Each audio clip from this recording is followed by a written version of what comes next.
Mga kabigwasan, mag-aayos tayo ngayon. Kakabit natin itong bilge pump dito. Yan, kaso walang tubig eh. Pininturahan na pala ito na idol, oh. Okay na. Ito yung battery. Yan, lalagay ko yung side dito. Ito may tubig. Yan ang i-bilge pump natin. 2, 3. Hindi siya nakatumbog sa tubig. Sige. Kabigwasan, dumating na yung parcel ko. Ito, Yamato na fishing hook. Number 13. Dolphin brand, the nylon monoline, number 120. Saka clip pang gagamitin namin. Yung tali na number 7 na pangkitang dilubid, nandun na sa warp. Gagawin na ni guard. Okay. Mga kabigwasan, boss, shout out. Ay, hindi ko. Ayan, puta si Kawil, oh. Ito yung kitang na ginawa ni tatay. Tatay babagay.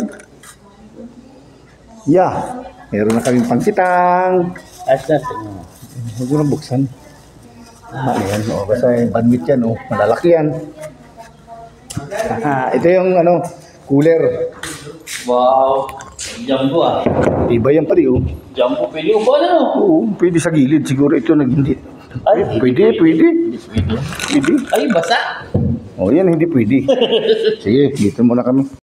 Mga kabigwasan, okay naman siya ngayon. Hindi naman bumaba hindi naman pinasok ng tubig kasi ganoon pa rin yung level ng tubig niya kanina. Ayan, andito kami ngayon sa warp. Tiningnan ko yung bangka at baka pag gising namin bukas kasi tumubog kasi medyo hindi pa natakpan yung mga butas na iba. Ito naman si Bigwasan Junior. Yan, may ilaw-ilaw.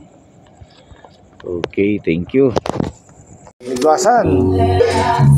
Medyo may jamming muna. Tapos na ang trabaho namin. Pahinga na. Ito na ang bonus. Ito po. Ayan. Anay. Hoy, dinaguan.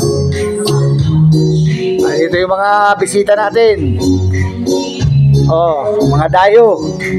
Nahiya pa. Mga dayo. Mga tagayway yan, galing bagong laya.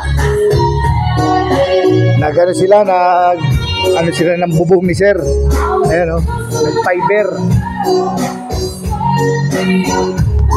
Kaya ngayon tapos na mag-fiber, pahinga na. Isang kalderong ice. Okay.